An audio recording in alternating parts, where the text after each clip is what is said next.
जो कुछ जो कुछ महाराष्ट्र राजनीतिक में घटनाक्रम चल रही है उस पे कैसे हो सकता है कि वहां के सबसे बड़े नेता कुछ बयान नहीं दे। मैं बात कर रहा हूं राज ठाकरे के बारे में। मैं बात कर रहा हूं राज ठाकरे के बारे में कि इतना बड़ा घटनाक्रम चल रहा है, उथल पुथल चल रही है और राज ठाकरे कुछ नहीं बोले। ये कैसे हो सकता है? उन्हीं को लेकर बात करूंगा कि राज ठाकरे ने एक एक करके सभी पार्टियों को क्लास कैसे लगा दी। इन तमाम चीजों की बात करूंगा क्योंकि राज ठाकरे ने जो बातें कही है वो कहीं ना कहीं बेहद इंपॉर्टेंट है। और मैंने भी कहीं ना कहीं कहा है कि समझ में नहीं आ रहा है कि कौन कहां जा रहा है और महाराष्ट्र में हो क्या रहा है। इन तमाम चीजों को लेकर बात करूंगा। नमस्कार, आप देख रहे हैं तिवारी भैया, मैं हूं वेद प्रकाश।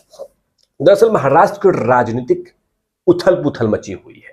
कोई इधर जा रहा है, कोई इधर जा रहा है, कोई शरद पवार साहब से मिल रहा है, शरद पवार इसको हटा रहे हैं, अजीत पवार उसको हटा रहे हैं, उद्धव ठाकरे की पार्टी छोड़ के कोई शिवसेना के शिंदे गुट में जा रहा है, शिंदे गुट का इधर, मतलब इस तरह के तमाम चीजें चल रही हैं। और इसी के बीच राज ठाकरे ने जो बातें कही है वो बेहद इंपॉर्टेंट है उन तमाम लोगों के लिए। दरअसल महाराष्ट्र नवनिर्माण सेना के अध्यक्ष राज ठाकरे ने बुधवार को कहा कि पिछले कुछ दिनों से महाराष्ट्र में जो राजनीतिक घटनाक्रम घट रही है वो काफी घृणित है और मतदाताओं को भयानक अपमान है। उन्होंने यह भी कहा कि यह राष्ट्रवादी पार्टी एनसीपी प्रमुख शरद पवार ही थे जिन्होंने महाराष्ट्र को राजनीति में तख्ता पलट की अवधारणा से परिचित कराया था। उन्होंने कहा कि शरद पवार ने ही तख्ता पलट करना सिखाया था, आज वही उसी फसल को काट रहे हैं। मैंने कहा था कुछ दिन पहले वीडियोस में कि शरद पवार साहब ने भी इंदिरा गांधी के साथ बगावत की, बिगुल फूंका था। तो कहीं ना कहीं वो कर्मा इज बैक, कर्मा वापस आता है। साथ में राज ठाकरे यही नहीं रुके, राज ठाकरे और आगे बढ़ते हुए कहा कि राज्य में जो कुछ हुआ वो बेहद घृणित है। यह महाराष्ट्र के मतदाताओं के अपमान के अलावा और कुछ भी नहीं है। अगर कोई भी इस पर जनता की राय ले तो प्रदेश में हर घर में आपको गाली सुनने को मिलेगी। सही बात बोल रहे हैं। यह मतदाताओं का भयानक अपमान है। कोई भी निश्चित नहीं हो सकता कि कौन किसके पार्टी में है। यह महाराष्ट्र की एक दुर्भाग्यपूर्ण स्थिति है। मनसे प्रमुख ने यह टिप्पणी अजीत पवार और 8 राकपा विधायकों के मुख्यमंत्री शिंदे के नेतृत्व सरकार में शामिल होने के 2 दिन बाद ने बयान दिया है। मैंने स्टार्टिंग में ही कहा था कि ऐसे कैसे हो सकता है कि महाराष्ट्र राजनीतिक में उद्धव ठाकरे जी, महाराष्ट्र राजनीतिक में राज ठाकरे जी नहीं बोले। ऐसे कैसे हो सकता है? कैसे हो सकता है? आगे राज ठाकरे यहीं पे नहीं रुके, और भी बहुत सारी बातें कही है।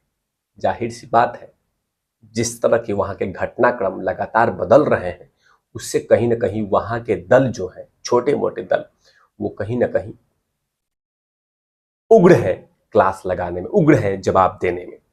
वहीं पे उन्होंने कहा कि राज ठाकरे ने दोहराई हुई चीजों को स्पष्ट नहीं की और इन्होंने घटनाक्रम के पीछे क्या चल रहा था। उन्होंने कहा कि आश्चर्य नहीं होगा कि अगर बाद में यह पता चले कि सीनियर पवार इस खेल के हिस्सा थे। उन्होंने कहा कि मनसे पर कि महाराष्ट्र में इन सभी चीजों की शुरुआत शरद पवार ने ही की थी। उन्होंने पहली बार 1978 में पुलोद मतलब पुरोगामी लोकशाही दल सरकार का प्रयोग किया था। महाराष्ट्र ने भी ऐसी राजनीतिक परिदृश्य नहीं देखे थे। ये सारी चीजें पवार से ही शुरू हुई थी और पवार पे ही खत्म हुई।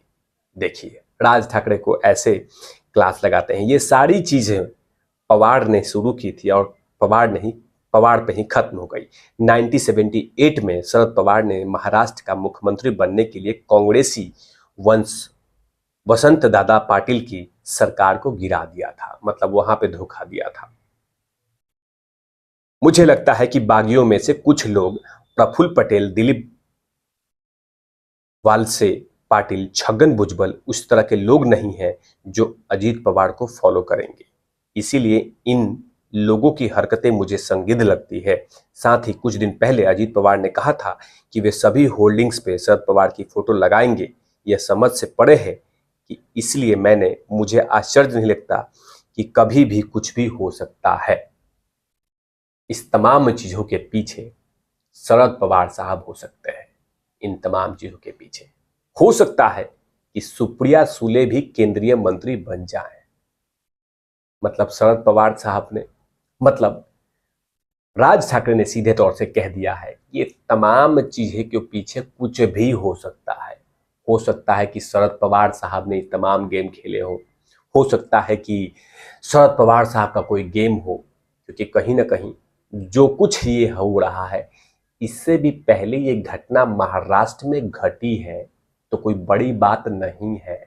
ऐसा घटना बहुत सारी घटी है। तो कहीं ना कहीं राज ठाकरे ने एनसीपी के शरद पवार साहब को जमकर क्लास लगा दी है और कहा है कि जो कुछ आपने बोया था वही काट रहे हैं, इसमें कुछ नया नहीं हो रहा है। इससे भी पहले ये घटना घटी है, सरकारें गिरी हैं, सरकारें बनी हैं। अब मैंने स्टार्टिंग में ही कहा था कि ऐसे कैसे हो सकता है कि राज ठाकरे महाराष्ट्र के राजनीतिक में ऐसा कुछ भी नहीं बोले। ऐसे हो नहीं सकता है। इसीलिए राज ठाकरे ने उन सभी दलों की क्लास लगाई है, सभी दलों की क्लास लगाई है और सबसे ज्यादा शरद पवार साहब को जमकर कोसा है और साथ में कुछ एनसीपी के नेताओं को भी कोसा है और कुछ चलते चलते ये बात बोल दिया है, चलते चलते ये बात बोल दिया है कि इसके पीछे कुछ भी हो सकता है। और जाहिर सी बात है, मैं भी यही कह रहा हूं कि समझ में नहीं आ रहा है कि कौन क्या कर रहा है। कभी उद्धव जी के खेमे से शिंदे जी के गुट में आ जाते हैं, शिंदे जी के गुट से उद्धव जी के गुट में जा रहे हैं। मतलब उथल पुथल मची है। जाहिर सी बात है, जरूरत नहीं था इस सब तक। जाहिर सी बात है कि इस तरह की घटना महाराष्ट्र की जनता जनार्दन के साथ छल कपट भी है। एक तरफ शरद पवार साहब ये कहते थे कि हम यूनाइटेड हैं, हम एक हैं, हम विकास करेंगे, लेकिन यहां तो अजीब सी हाल है। शरद पवार साहब के भतीजे अजीत पवार कहते हैं कि चाचा को रिटायरमेंट ले लेना चाहिए। इधर से सुप्रिया सुले, मतलब उनकी बेटी, कुछ और बोल रही हैं। मतलब यही चीज चल रहा है। डेवलपमेंट के नाम पे सिर्फ छलावा किए जा रहे हैं। वैसे शिंदे सरकार लगातार अपने तरफ से काम कर रही है और 1 साल पूरा भी कर लिया है।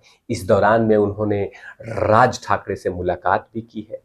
तो इन तमाम चीजों पे लगातार तिवारी भैया की नजर रहती है कि आखिरकार महाराष्ट्र के राजनीतिक में चल क्या रहा है। लेकिन फिलहाल राज ठाकरे ने शरद पवार साहब को सारे गुण और सारे इतिहास उनके सामने रख दिया कि सुनिए, ये पहली बार नहीं हुआ है और आप जो अभी आपके साथ जो हो रहा है, वो आपने कुछ दिन पहले, कुछ साल पहले, बहुत साल पहले आपने महाराष्ट्र की जनता जनार्दन के साथ किया है। कोई नया कुछ भी नहीं है। इन तमाम चीजों पे तिवारी भैया की लगातार नजर रहती है। तब तक के लिए आप देखते रहिए तिवारी भैया। मैं हूं वेद प्रकाश, कैमरामैन ध्रुव लाठी के साथ।